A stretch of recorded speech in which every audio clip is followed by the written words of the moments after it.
Sa mahabang kasaysayan ng Pilipinas, lagi nating ipinagdiriwang ang mga bayaning nakasulat sa aklat. Mga mandirigma, mga lider, mga dakilang pangalan. Pero sa bawat panahon, may mga bayani ring hindi nababanggit. Mga taong payak ang pamumuhay, ngunit ang puso ay para sa bayan. Sila ang mga unsung heroes, mga hindi napupurihan at tahimik na bayani ng ating lipunan. Ngunit ano at saan nga ba nagsimula ang salitang bayani? Ang salitang bayani ay nagsimula sa Austronesian root word na bayan na tumutukoy sa pamayanan o grupo ng taong magkakaugnay. Sa pinagmulan pa lamang nito, makikita na ang diwa ng bayani bilang taong kumikilos para sa kanyang komunidad. At sa kulturang Pilipino naman, ang kahulugan nito ay higit pang lumalim. Ang bayani ay sino mang may tapang, malasakit, at kahandaang magsakripisyo para sa kapakanan ng iba, kilala man siya o hindi, basta naglilingkod ng tapat sa kanyang bayan. Isa sa mga bayaning tahimik ang kabayanihan ay si Roberto o mas kilala sa pangalang Kadodoy Amido Balion Jr. Siya ay ang mangingisdang nagbantay at nagligtas sa karagatan mula sa pagkaubos nito. Si Roberto ang nagpasinaya, nag-organisa at nagbukas ng landas para maibalik ang buhay sa mga dagat ng Zamboanga. Hindi niya hinintay ang kamera para mapansin. Naghintay lamang siya ng pagkakataong makapagsilbi. Isa pa ay si Marinel Ubaldo, isang climate advocate na biktima rin ng bagyong Yolanda. Sa harap ng mundo, dala niya ang kwento ng mga nasalanta, isang paalala na ang klima ay hindi lamang numero, ito ay buhay. Ang ating mga mahal na overseas Filipino workers, nagsisilbi sa ibang bayan para magbigay ng magandang buhay sa pamilyang naiwan. Hinahanap ang kapalaran sa ibang bansa para sa mas maayos na bukas. At paano naman natin malilimutan ang mga disaster volunteers, mga unang tumatakbo habang ang iba ay tumatakas. Sila ang nag-abot ng tubig, pagkain at lakas ng loob. Isama na natin ang mga professional na nagtatrabaho sa aspetong kalusugan. Mga hindi kilala, walang headline, pero sila ang sandalan ng milyong Pilipino sa gitna ng unos. At ang itatampok namin sa inyo ngayon ay kwento ng isang Pilipino na patuloy na nangangarap at nagsusumikap para sa kanyang pamilya. Siya si Leyanin.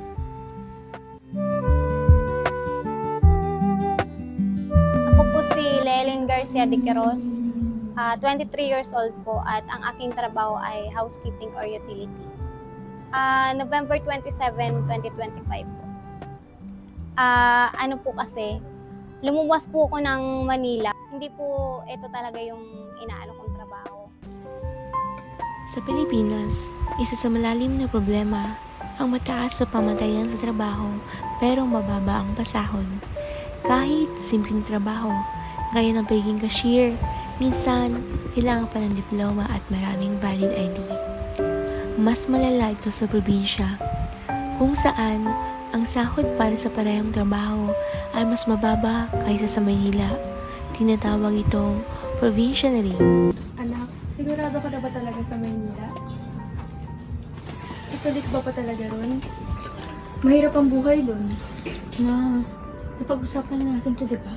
Desidido na ako. Gagawin ko naman to para sa pamilya natin.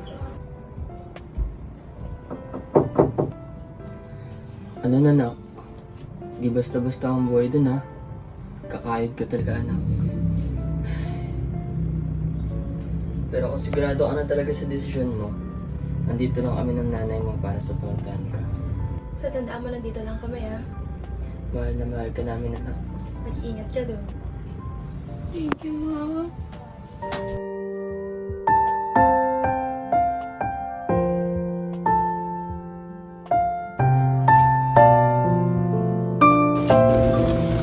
Maalis na ako. Kayo, kapag may nangyari, hindi maganda or may emergency, tumawag na lang kayo sa akin. Tapos, kapag mamimiss niyo ako, tawag na lang din kayo sa akin. Sa 2025 halimbawa, ang karaniwang minimum wage sa NCR ay 695 pesos. Kada araw, habang ang maraming probinsya gaya ng BARM o Caraga Region Nasa 411 pesos to 415 pesos lamang kada araw. Halos kalahati ng sahod sa Maynila. Dahil sa malaking agwat sa sahod, maraming taga-probinsya ang nag-internal migration o lumipat ng tirahan sa loob ng bansa upang maghanap ng mas magandang oportunidad sa lungsod, lalo na sa Metro Manila. Para sa kanila, mas maraming trabaho, mas mataas na kita, at mas malaking chance na umasenso. Ngunit kahit sa Maynila, hindi rin palaging sapat ang kita dahil mas mataas din ang cost of living, pabahay, pagkain, transportasyon, kumpara sa probinsya. Ang disparity sa sahod sa pagitan ng probinsya at lungsod kasama ng limitadong oportunidad sa sariling lugar ang pangunahing nagtutulak sa internal migration sa bansa. Hindi lang ito tungkol sa pagkakaroon ng trabaho, kundi tungkol sa pag-asa ng mas maayos na buhay at kakayahang masuportahan ang pamilya. Good morning po. May po sana kasi. Good morning. Sige mo po. Sige, tatawagan ka na lang namin. Tatawagan ka na lang namin, ah. Tatawagan ka na lang namin. Okay, alasan ko ngayong araw.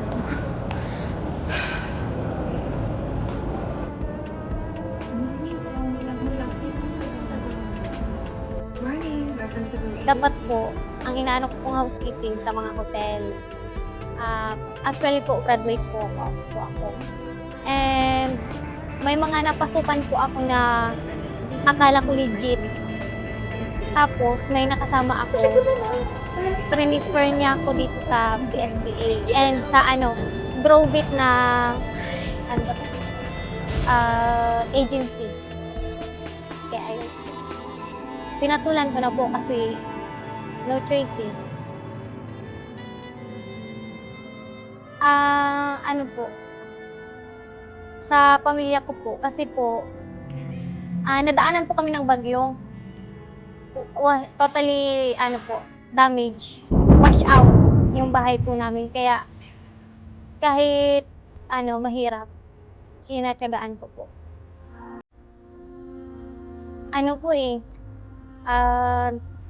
Halos 3 months po akong nag-apply ng trabaho. 3 months pong tenga. Tapos po, mga hamon ko po sa buhay is yung umpisa po yung pag-aaral. And yung pangalawa naman po, mas mahirap po kasi akala ko pagka-graduate, tapos na yung problema. Mas problema po pala yung pagpasok po ng trabaho. Yung mga pamilya ko po is palagi akong minomotivate na kaya ko pong pumasok sa kahit anong trabaho, and kaya ko daw po na na kahit wala ako sa tabi nila, masusolusyonan ko lahat ng aking problema. Ang karanasan ko po is yung tulad nga po yung sinabi ko kanina na na-wash out po yung bahay namin, and kailangan ko po talagang magsumikap, magpursige para po kahit papano may napapadala po ko sa magulang ko kahit po pang snacks po ng mga nagtatrabaho po sa bahay po na. And hindi naman po dito magtatapos yung yung parang trabaho, makakahanap din po ko ng mas better. Corruption po eh. Kasi ang dami nang naghihirap na Pilipino tapos binubulsa lang nila. Korupsyon. Isang laganap na issue sa Pilipinas. At kahit noon pa man, marami nang naapektuhan nito. Mula pa sa simula, maraming Pilipino ang patuloy na nababaon. Hindi dahil sa sariling pagkukulang, kundi dahil sa mga taong mismong nambabaon sa kanila. Mga taong dapat magsilbi, ngunit sa huli, sila rin ang pinagsisilbihan. Halimbawa, mababa ang sweldo, pero mataas ang kaltas. Maraming manggagawa ang nabibigla kasi kahit maliit ang kinikita nila, kinakaltasan pa rin ng SSS, PhilHealth, Pag-ibig, at kung minsan ng income tax kung lampas sa minimum. Dagdag pa rito ang hindi pantay na pakinabang ng buwis. Maraming nagbabayad pero hindi ramdam ang serbisyo ng gobyerno. Walang progreso sa ospital, baku-bakong kalsada, maayos na transportasyon at marami pang problema'y na tila ba'y nabaon na lang sa limot. Kung tutuusin, patuloy tayong tinatrato ng mga nakakataas bilang matatag. Ika nga ng ating mga kapwa Pilipino, Filipinos are not born resilient, but forced to be one. Ngunit hindi sapat ang katatagan ng mga Pilipino sa pagharap ng mga problema. Dapat may pagbabago, dapat umuusad tayo, at higit sa lahat, dapat may managot. Ang laban ay hindi natatapos sa pagtitiis, kundi sa pagkilos. Kagaya ng maraming Pilipino, hindi lahat ay mapalad na makahanap ng trabaho, makapagtapos ng pag-aaral o mabuhay ng walang iniintinding pera. Karamihan sa atin ang hindi pinalad, ngunit may isang mahalagang paalala para sa atin ngayon. Alalahanin natin na ang bawat pagsubok ay may dalang aral. Kahit mahirap at puno ng balakid ang ating daan, huwag nating isusukong ang ating mga pangarap. Sa kabila ng katiwalian, ang ating sipag, tiyaga at katapatan ang huli ring magbubukas ng pinto para sa atin. Bumoto po tayo ng tama po para po sa ating kinabukasan, and para po din po sa mga mga tao pong naghihirap, kailangan po nila ng attention po para po mabigay po yung mga kanilang kailangan po. Siguro, nagtataka ka, paano siya nahagay sa mga bayani? Sa panahon natin ngayon, mas nabibigyang pansin ang maiingay at ingraning pakikipaglaban. Hindi natin nakikita yung mga simpleng bagay. Sa bawat kalat na kanyang dinadampot, binubuo ang kaayusang hindi man lang natin napapansin. Sa bawat hagod ng walis, ay ang pagod na walang papuri. Sila, ang mga bayani na araw-araw nating nakakasalamuha. Ang kwento ng mga bayani na kasalukuyan, mga bayani ng dagat, kalikasan at ng komunidad. Sila nagpapaalala sa atin ng kabayanihan ay hindi nasusukat sa dami ng papuri, kundi sa dami ng